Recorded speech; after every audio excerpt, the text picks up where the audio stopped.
మనిషి జీవితం గురించి ఒకసారి ఆలోచించినట్లయితే మొదటి మనిషి మొదలుకొని నేటి మనుషుల వరకు ఒకేలా ఉన్నారా? కాలక్రమేణా మనిషిలో ఏమైనా చేంజెస్ ఏమైనా జరిగాయా అని మనం ఆలోచిస్తానండి. ఒకప్పటి మనుషులు నిజంగా ఆకులు అలమలు తిని బ్రతికేవారు.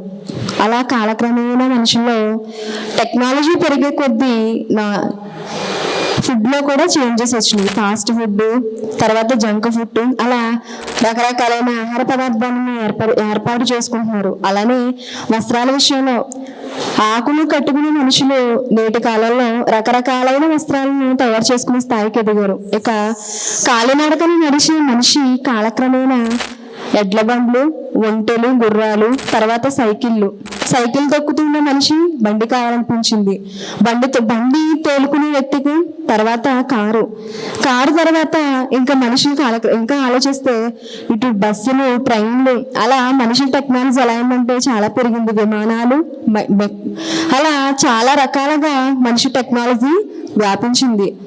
ఈ కేవలం వాహనాల విషయంలో అంటే చాలా విషయాల్లో ఇప్పుడు పూరి గుడిసెలో బ్రతికే మనిషి తర్వాత బిల్డింగ్, తర్వాత డూప్లెక్స్ అంటూ మనిషి కేవలం అన్ని స్థాయిల్లో అభివృద్ధి చెందాలనుకుంటున్నాడు.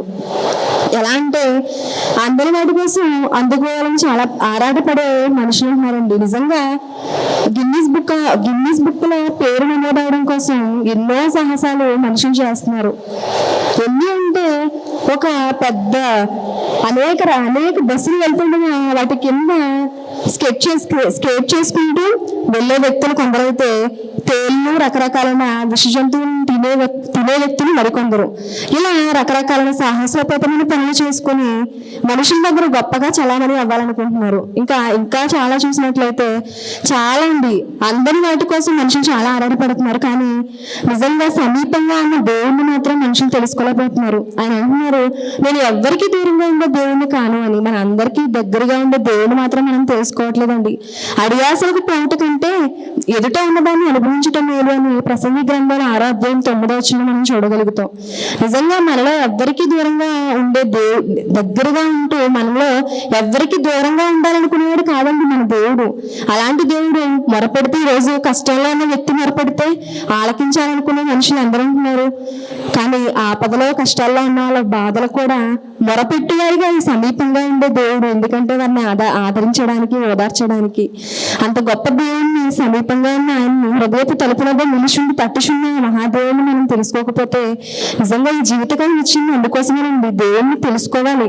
దేవుడి జ్ఞానం ఇచ్చింది కూడా అందుకోసమే, దేవుణ్ణి తెలుసుకోవాలి. కానీ మనుషులు ఏం తెలుసుకున్నారంటే మనుషులు సుఖానికి అనుకూలమైన వస్తువులు కనిపెట్టడం కోసం ఆ జ్ఞానాన్ని ఉపయోగిస్తున్నారు.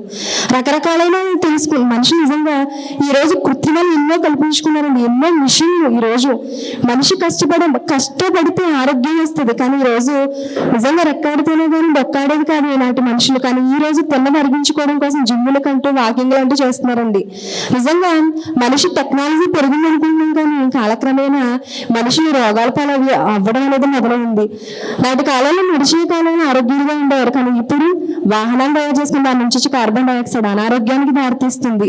ఇలా చాలా రకాలుగా మనుషులు మారిపోయారు. ఏ క్రియేషన్ వల్ల, ఆర్టిఫిషియల్ ఇంటెలిజెన్స్, ఇలా రకరకాల కృత్రిమాలు కల్పించుకున్న మనుషులు నిజంగా అనారోగ్యాన్ని కొని తెచ్చుకుంటున్నారండి. ప్రమాదాల బారిన పడుతున్నారండి. ఇలాంటి వారికి దేవుడు చెప్తున్న హెచ్చరిక, దగ్గరగా ఉన్న దేవుడిని తెలుసుకొని నిజంగా ఆయన ఇచ్చిన వైపు అనిపిస్తున్నారు కదా. ఆయన నిజంగా ఆయన ఎవరికి దూరంగా ఉండే దేవుడు కాదు. ఆయన ఉన్నాడంటకు ఎన్నో సాక్ష్యాధారాలు దేవుడి భూమి మీదే పెట్టాడు.